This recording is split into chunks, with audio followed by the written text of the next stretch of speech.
Coach, your thoughts after this hard-fought 0-0 Cascadia match? I mean, it was hard fought, yes. I think there was a little bit of excitement at the end, but for 80 minutes of the game, there wasn't much excitement. So, you know, it was hard to break a team down that was playing defensive. But, you know, I thought there were some things that we certainly could have done a little bit better to, you know, try and unlock the game, score a goal, and that would have made them come out.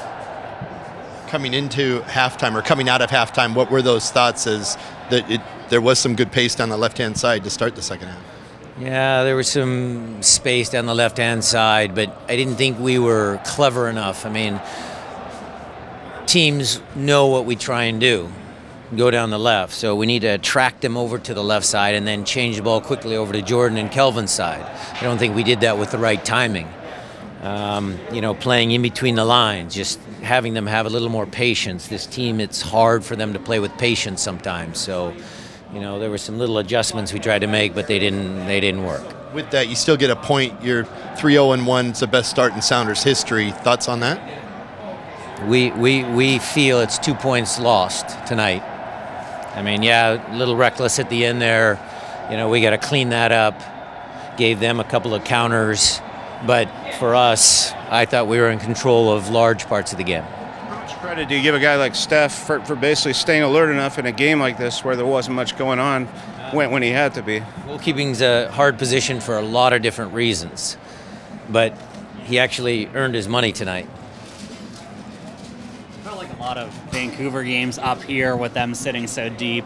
Sort of a new regime. I mean, was there anything different about what they were doing tonight than what they typically do, or just kind of the same old them trying to sit in? And it's different coaches, so I don't know if it's the same old regime. You know, I don't. You know, I'm not going to talk about what they may or may not do.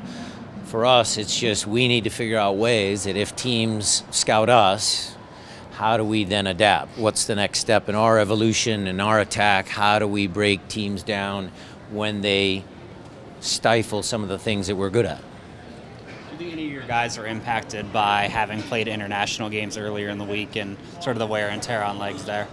It could have been. I mean, it could have been a little bit to it. I mean, you know, I think all the guys that came back from international duty performed well. Most of your chances ended with half chances there tonight. Do you think he didn't get out of second gear? Or it seemed like most of your attacking chances ended with half looks tonight, half chances instead of clear-cut opportunities. Was it about not being able to get out of second gear, or was it just that the ball didn't fall right for your team tonight?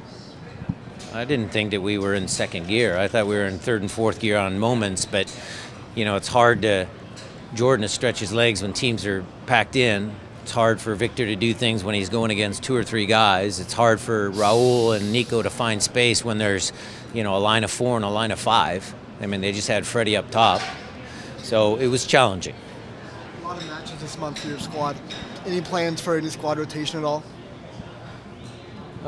Squad rotation, yeah. I mean, I'll look at the subs that we made. I mean, we tried to bring Handwalla on, you know, and go at Nowinski because I thought he was cramping up. You know, we really didn't get to find the right balls for Handwalla to actually do that.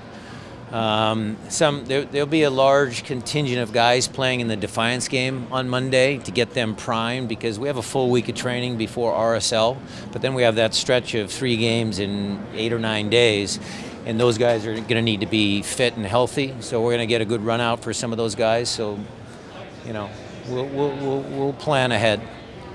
Marshall makes his 400th start tonight in his career. Your thoughts on not only his longevity but his consistency? Yeah. Consistently good. I mean, 400 is a lot of games, especially for a field player. You know, the goalkeepers, they're a different breed. You know, Raimondo, can't think of who else, Hartman. So for a field player to get 400 starts, that's exceptional.